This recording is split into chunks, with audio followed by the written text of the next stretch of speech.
Hello, and welcome to another episode of the Kids Corner.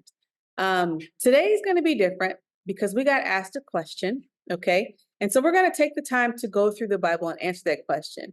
And I brought my two great question askers because they ask really good questions and they keep Larry and I on our toes all the time. So why don't you introduce yourself? What's your name? Okay. And what's your name? Micah. Micah. So thank you, Malachi and Micah, for helping me explain the question. And the question that was posed to us is, how can there be Israelites in the present church?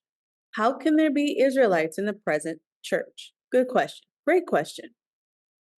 I want to start by first, let's identify who the patriarchs are. Who are the patriarchs in the Old Testament?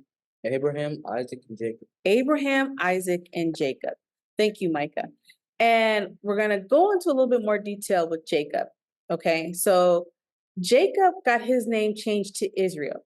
Okay, why was his name changed? Can anybody give me a little bit more detail about that story? Because he was wrestling with God. Okay. He wasn't like God, so God changed his name to Israel. Exactly right. Thank you, Malachi. So Jacob means heel catcher, right? Because when he came out of the womb, he was holding the heel of his twin. But after wrestling with God, God said, no, your name will no longer be Jacob. It'll be Israel, which means what? One who prevails with God. Okay. Now, after Jacob, Jacob had a number of sons. How many sons did he have? 12. He had 12 sons, okay? And we later know that that's a representative of what? The 12 tribes of Israel. The 12 tribes of Israel. So think about it. Jacob had 12 sons. Israel had 12 sons. It's the 12 tribes of Israel, okay? And that group is also known as the Israelites, okay? Mm-hmm.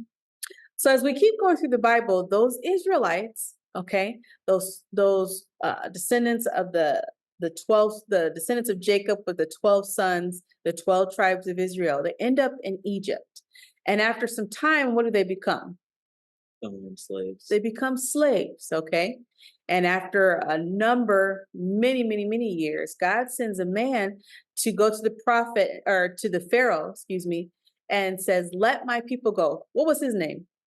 Moses. He went to the Pharaoh and said, let my people go. And we all know the story, right? They were let go. But before they left, okay, the scriptures tell us that a mixed multitude left with the people. So it wasn't just Israelites that left with Moses, but there were some other people, some Egyptians or other people that also came with the Israelites, believing in the Lord our God. Okay. So after they left Egypt, they crossed the Red Sea and they ended up in the wilderness, okay, trying to get to the promised land, right? In the midst of that time, Moses prophesied to the people, okay? And what's interesting about prophecy is it could be pertaining to that day or it could be for the future, okay? But we should always keep it in mind, keep it in the back of our mind. And this is important. And so he was prophesying that if you didn't keep God's commandments, if you didn't do what God wanted done, okay, in Deuteronomy 28:64, it said, and the Lord will scatter you among all peoples from one end of the earth to the other. So if you didn't do what God wanted you to do, he would scatter the people. So that was a prophecy that should have been told from generation to generation. But we'll learn why that is important going along. So as we go through the Bible, you know, we go through Joshua and then we go through the Judges and then we end up going through seeing Prophet Samuel and going through the Kings. You guys remember the order of the Kings by any chance? You don't remember? That's an honest answer. So we had King Saul. Who's after King Saul? David. King David. And who's after King David? Solomon. King Solomon. Okay. And after Solomon, what happened to the Israelite kingdom? They split in two. They split into two. Northern kingdom, southern kingdom. Into the northern kingdom and the southern kingdom. Yes. Okay. And Micah, do you remember how many of the tribes ended up in the northern kingdom? 10. 10. And how many ended up in the southern kingdom? 2. 2. So, okay. After King Solomon, the Israelites split into 2 kingdoms. And like they said, Malachi said, in northern kingdom, also known as the house of Israel. And then you had the southern kingdom, also known as the house of Judah. Okay. Let's focus on that northern kingdom. So the northern kingdom, unfortunately, fell into sin. Okay.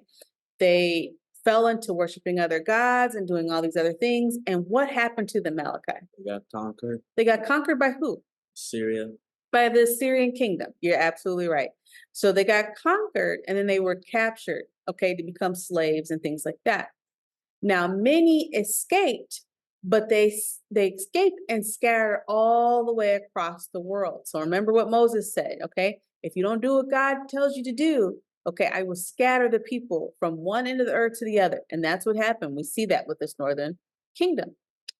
So today, there's many Israelites found all over the world, okay? And they don't know, many of them don't know that they're descendants of the house of Israel. So that's one way you could have Israelites in the present church today. That's one way.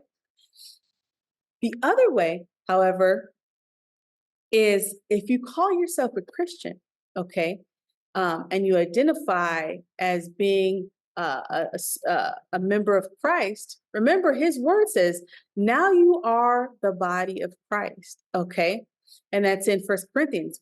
If we're the body of Christ and Christ was a Jewish, he was an Israelite, wouldn't that also make us Israelites that are present in the current church?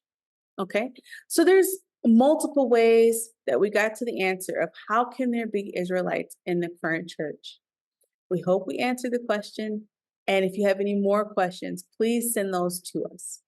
Have a good day. Bye-bye.